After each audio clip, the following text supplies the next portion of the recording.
Hello guys, welcome back to my channel Mita's kitchen.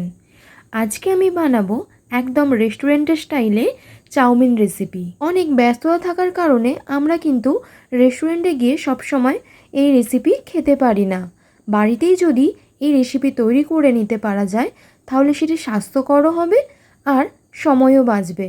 আমি এখানে chowmein boil করার জন্য পরিমাণ মতো জল নিয়েছি, লবণ আর তেল অ্যাড করেছি যাতে চাউমিন সিদ্ধ হয়ে যাওয়ার পর একটার সঙ্গে একটা জড়িয়ে না যায়। আমি এখানে আমার পছন্দ মতো কিছু সবজি অ্যাড করেছি, আপনারা আপনাদের পছন্দ মতো সবজি অ্যাড করতে পারেন।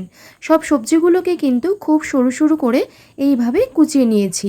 এবারে কড়াইতে কিছুটা পরিমাণে তেল দিয়ে আমি একটা ডিমের ভুজিয়া করে নেব। আমি এখানে 2টো ডিম নিয়েছি, আপনারা চাইলে এখানে ডিম আপনাদের পছন্দ মতো কম বেশি করে নিতে পারেন। চ্যানেলটি সাবস্ক্রাইব করে না থাকলে সাবস্ক্রাইব করে রাখার অনুরোধ রইল আর বেল আইকনটি প্রেস করে রাখবেন অবশ্যই, যাতে আমি ভিডিও ছাড়ার সঙ্গে সঙ্গে আপনাদের কাছে পৌঁছে যায়। কড়াইতে কিছুটা পরিমাণে তেল দিয়ে আগে থেকে কেটে রাখা সবজি দিয়ে ভালো করে নাড়িয়ে চাড়িয়ে ভেজে নেব। পরিমাণ মতো লবণ দিয়ে দেবো যাতে খুব সহজেই সবজিগুলো নরম হয়ে যায়। এই সময় বাটিতে একটা সসের ব্যাটার রেডি করে নেব। Tomato sauce, green chilli sauce, soya sauce আর সামান্য পরিমাণে ভিনিগার অ্যাড করেছি। এবারে দিয়ে দেব কেটে রাখা গাজর কুচি। এবার ভালো করে নাড়িয়ে চাড়িয়ে সব উপকরণ ভেজে নেব।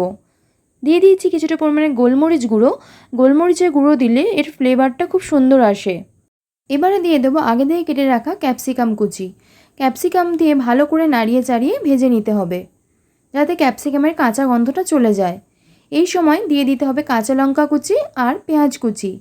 কে কোথা থেকে আমার ভিডিও দেখছো অবশ্যই কিন্তু কমেন্টে জানাবে।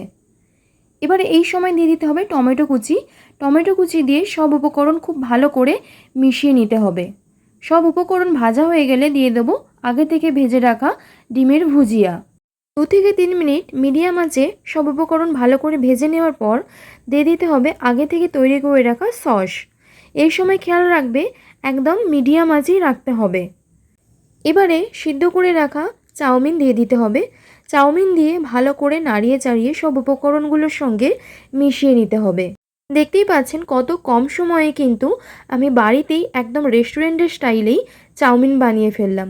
আপনারাও কিন্তু বাড়িতে এইভাবে চাউমিন বানাতে পারেন আর বাচ্চারা তো এইরকম চাউমিন খুব ভালো পছন্দ করবে। বাড়িতে কিন্তু কম খরচে কম সময়ের মধ্যে একদম হেলদি একটা খাবার বাড়িতেই বানিয়ে নিতে পারবেন। চলুন ভিডিওটি এখানেই শেষ করছি, দেখা হবে নতুন একটা ভিডিওর সঙ্গে। ততক্ষণ পর্যন্ত ভালো থাকবেন।